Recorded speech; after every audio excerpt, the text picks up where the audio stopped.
মৰমৰ ছাত্ৰ ছাত্ৰীসকল, আজি আমি উচ্চতৰ মাধ্যমিক দ্বিতীয় বৰ্ষৰ জীৱবিজ্ঞানত থকা মানৱ কল্যাণত জীৱাণুৰ ভূমিকা নামৰ পাঠটি আলোচনা কৰিবলৈ লৈছোঁ।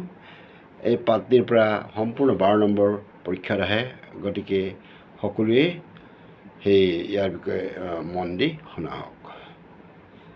মানৱ কল্যাণত জীৱাণুৰ ভূমিকা, role of the microorganism in human welfare. এই পৃথিৱীত প্ৰাণী আৰু উদ্ভিদ যিমান আছে তাতকৈ অধিক সংখ্যক অণুজীৱ দেখিবলৈ পোৱা যায়। এই অণুজীৱবোৰ বিশেষকৈ প্ৰকৃতিৰ মাটি, পানী আৰু বায়ুমণ্ডল এই সকলোতে বাস কৰে। বিশেষকৈ এই অণুজীৱবোৰ যদিও কিছুমানে ৰোগৰ সৃষ্টি কৰে, আন বহু সংখ্যক অণুজীৱই আমাক উপকাৰো কৰে। এই অণুজীৱবিলাকৰ ভিতৰত বিশেষকৈ ভাইৰাছ, বেক্টেৰিয়া, ভেঁকুৰ, প্ৰট'জোৱা আদি অণুজীৱই প্ৰধান। গতিকে আমি আমাৰ উপকাৰত লগা কিছুমান অণুজীৱৰ বিষয়ে আলোচনা কৰিম। জীৱাণুৰ ঘৰুৱা ব্যৱহাৰ। আমাৰ দৈনন্দিন কামত সততে দৈৰ প্ৰয়োজন হয়। আমি অতীজৰে পৰা দৈ ব্যৱহাৰ কৰি আহিছোঁ, কিন্তু গাখীৰৰ পৰা দৈ হয় বুলি আমি সকলোৱে জানো। কিন্তু এই দৈ কিদৰে হয়, কেনেকৈ হয়, এই কথা প্ৰায় আমি সকলোৱে কথাবোৰ নাজানো। বিশেষকৈ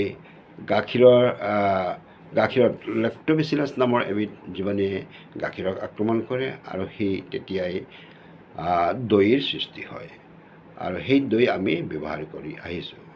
ঠিক তেনেকৈ আমি বিভিন্ন সমাজত আমাৰ সুৰা প্ৰস্তুত কৰি আহিছে আৰু সুৰা ব্যৱহাৰ কৰি আহিছোঁ। আৰু বিশেষকৈ কাৰ্বহাইড্ৰেট জাতীয় বস্তু কেইদিনমান যদি আমি থৈ দিওঁ, তেতিয়াহ'লে কেইদিনমানৰ পিছত এই কাৰ্বহাইড্ৰেটৰ পৰা সুৰাৰ সৃষ্টি হয়। বাৰু এই সুৰা কেনেকৈ সৃষ্টি হৈ আমাৰ সাধাৰণ মানুহে কিন্তু গম নাপায়। বিশেষকৈ কাৰ্বহাইড্ৰেটত ইষ্ট নামৰ এবিধ ভেঁকুৰ আক্ৰমণ কৰে আৰু তাৰ পৰা কাৰ্বহাইড্ৰেটৰ পৰা বিশেষকৈ ইথাইল এলকহল, কাৰ্বন ডাই অক্সাইড আৰু শক্তিৰ সৃষ্টি হয়। ঠিক তেনেদৰে আমাৰ ঘৰুৱাভাৱে আমি ব্ৰেডৰ সৃষ্টি কৰোঁ, মানে ব্ৰেড প্ৰস্তুত কৰোঁ। এই ব্ৰেডত কিছু সংখ্যক ইষ্ট ভেঁকুৰ তাত মিহলাই দিয়া হয়। ইয়াৰ ফলত এই ব্ৰেডটো প্ৰস্তুত হ'বৰ সময়ত কাৰ্বন ডাই অক্সাইডখিনি ওলাই যায় আৰু সেইকাৰণে ব্ৰেডটো অলপ ফোপোলা হৈ যায়। ঠিক তেনেকৈ আমি অতীজৰে পৰা, অৰ্থাৎ প্ৰাচীন কালৰ পৰা আমি অণুজীৱ আমাৰ ঘৰুৱা বিভিন্ন কামত ব্যৱহাৰ কৰি আহিছোঁ। আৰু আমাৰ কিছুমান খেজুৰ গছৰ গাত কিছুমান টেকেলি ওলমাই দিয়া হয়, আৰু এই টেকেলিত খেজুৰ যেতিয়া খেজুৰ পইণত হৈ পকি তাৰ পৰা খেজুৰৰ ৰস এই টেকেলিত সংগ্ৰহ হয়, আৰু এই টেকেলিত বাহিৰত বায়ুমণ্ডলত উৰি ফুৰা ভেঁকুৰ, বিশেষকৈ ইষ্ট উৰি ফুৰা সেই টেকেলিত পৰে আৰু তাত থকা কাৰ্বহাইড্ৰেটত পৰে, আৰু তাৰ পৰা মাদকজাতীয় সুৰাৰ প্ৰস্তুত হয়, যাক আমি দাৰু বুলি কওঁ।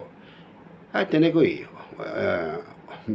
বহুতো অণুজীৱৰ পৰা বিভিন্ন ধৰণৰ বস্তু, যেনে মাছ, বাঁহৰ গজালি, চয়াবিন আদি বিভিন্ন প্ৰক্ৰিয়াৰে কিনন কৰি খাদ্য প্ৰস্তুত হয়, আৰু এই খাদ্যখিনি আমি সকলোৱে ব্যৱহাৰ কৰোঁ।